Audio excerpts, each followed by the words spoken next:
Hello everyone, I hope you're well. I hope you all had a wonderful Christmas and holiday period. Today is New Year's Eve, so I hope that whatever you're doing, have fun and most importantly, stay safe.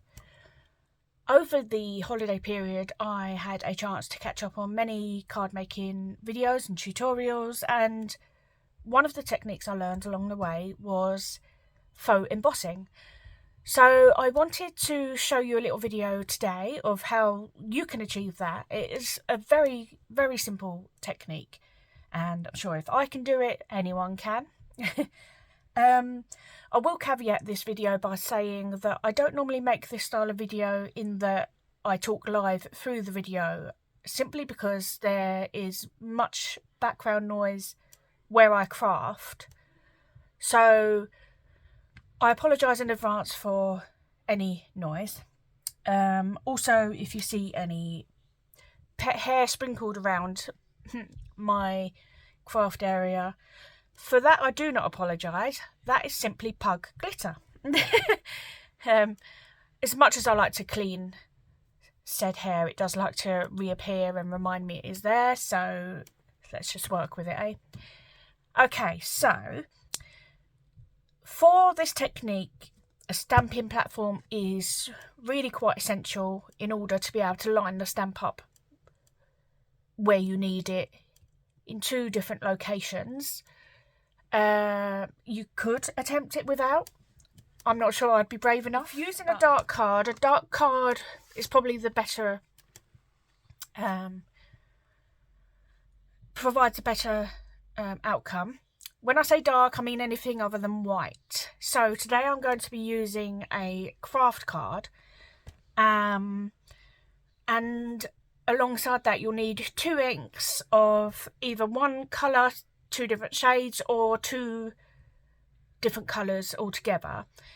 I will be using alongside my card 2 different colour inks, and that will be the base in Acorn Brown by Nuvo, and then I'll be using Unicorn White pigment ink from Hero Arts. Now, any brand, any colour, any shade should do the job nicely. These are the ones that I have in my stash and they work, and so I'm going to be using those today. Okay, so for this technique today, I will be using the Spring Magnolia A6 stamp by Francois Reed for Woodware at Creative Expressions.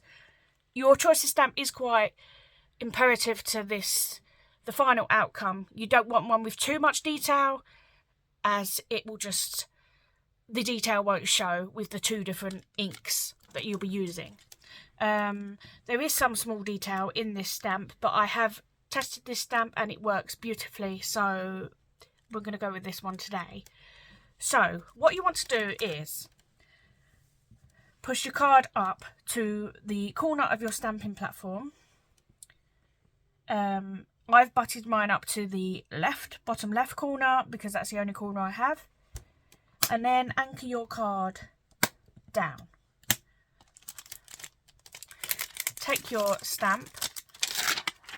Now I'm going to place this acetate out of shot of the camera so there's not any glare, and then just position your stamp where you want it on your card. There is some staining on my stamp, that doesn't affect the integrity of it. Place your magnets in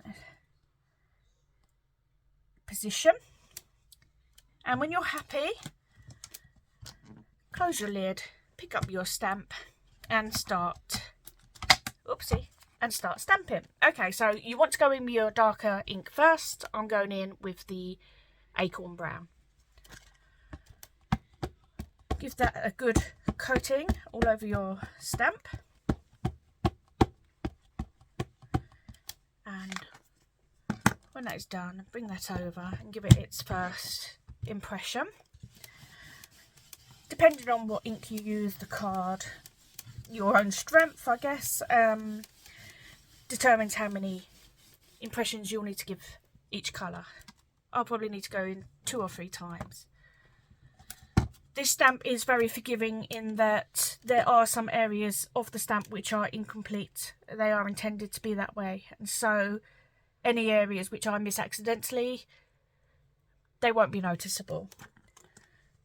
However, I am going to go in a second time here with the same ink, just for a crisper impression, and then go in and impress that again. Let's see if this suffices. Yeah, I think I'm happy with that actually. Okay, so we've done the first colour ink. Don't move your card. Leave your stamp where it is for now. Clean it up. As I say, there is some stamping on my, some ink on mine.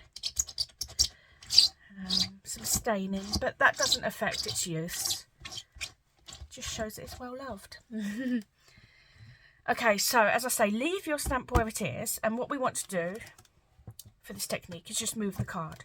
Now you don't want to go too far because this needs to look like a shadow effect. So we're looking at about 1mm either way.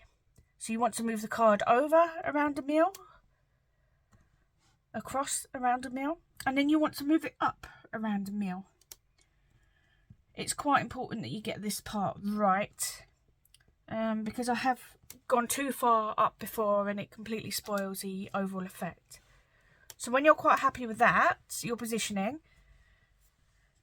bring your stamp over, check that your magnets are in place and still anchoring your card without inhibiting the stamping. And then when you're happy, bring in your second colour. I'm going with the Unicorn White from Hero Arts. Now this is a pigment ink, so this is a lot juicier and can cause some feathering. So hopefully we only want 1 to 2 stamp impressions of this. Any more will start to inhibit the overall effect, I should think. So go in, give a gentle coating, and let's close that, and fingers crossed we've not moved our card too much. Impress, and let's hope for the best. Love that. I'm really happy with the positioning. Let's move that because that's just getting in my way now. Happy with the positioning, not entirely happy with the overall effect just yet, so I'm going to go in with a second coating and we'll see. Hopefully that will be sufficient. Let's impress. Okay, fingers crossed again. Wonderful. Yep, I'm really happy with that. So let's remove our magnets and I'll show you how we're looking. Pop that to the side for one moment. Okay, so here you can see that faux emboss effect. Is the finished card.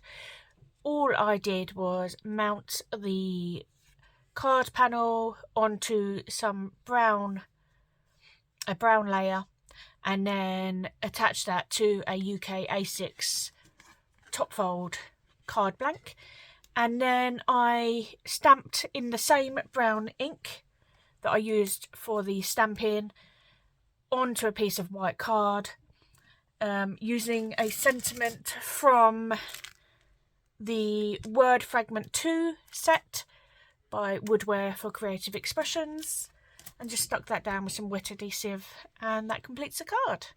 So, as I say, really effective technique. Not much work involved. And there you go. Hope you enjoy it. And as I say, see you again next time. Bye.